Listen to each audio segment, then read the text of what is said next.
Tomboko lasy tomboko vavy tonga eto amin'ny fotoana ny fanomezana antsika amin'ny takarivan'ny alatsinainy faharoa ambin'ny folo ny volana jona 2024 ity fotoana izay anarano ny fampahalalam-baovao eto amin'ny fahitalavitra matv asaina amitiavana ary isika any atokantrano any anaraka izany hatramin'ny farany eo amin'ny tontolon'ny tranga mpiaramonina avy hatrany dia nandrika ny raty tsy sabotsy namihana ny sabotsy ariva teo tranombarotra iray mpabongady resaka zava-pisotro no nisy nanafika ka renim-pianakaviana iray no maty voatifitra ary iray mpianakaviana roa hafa kosa no naratra mafy izay voasatokantsy sy voatifitra ihany koa.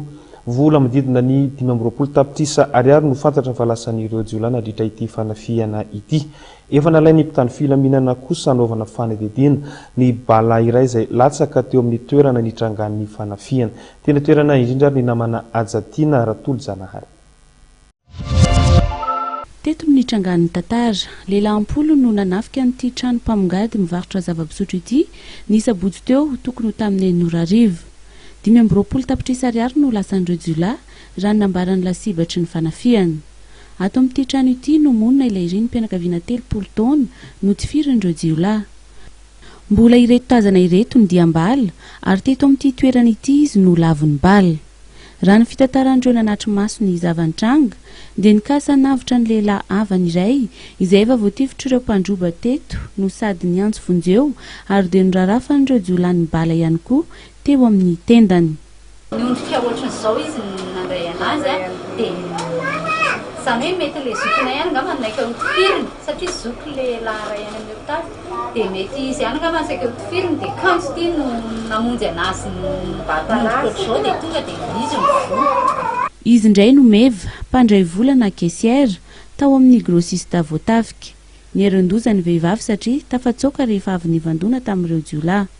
Tonga izy dia mba teo akaiky eo amin'ny kesiny hita dia aiza mivola dia izaho tonga dia lasa mitsoka mitsambikina tao dia afaka mitsoka dia tetsa mivaravarana izay misy nanohatra dia nanohatra dia mitondra tamin'ny andro dia nidakapa izy dia mipity dia izaho tafavoaka. 10 minitra taorian'izany rehetra izany vao tonga ny mpitandro filaminana. Nentina tamin'ny hopitaly Anosy Avaratra ireo lehilahy roa naratra ary teny an-dalana ihany dia tsy tanany ain'ilay renim-pianakaviana voatifitra ireo jiolahy.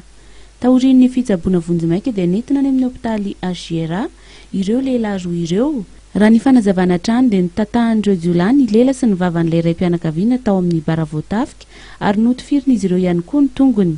Lonilony no nahatonga izao raha ny nambarany zoky olona indrindra ato amin'ny fianakavian'ilay renim-pianakaviana namoiny ainy. Efa any amin'ny mpitandro ny filaminana ny bala iray latsaka nandritra ny fanafiana iny. Efa eo am-pikaroana ireo nahavandozy izy ireo amin'izao fotoana izao.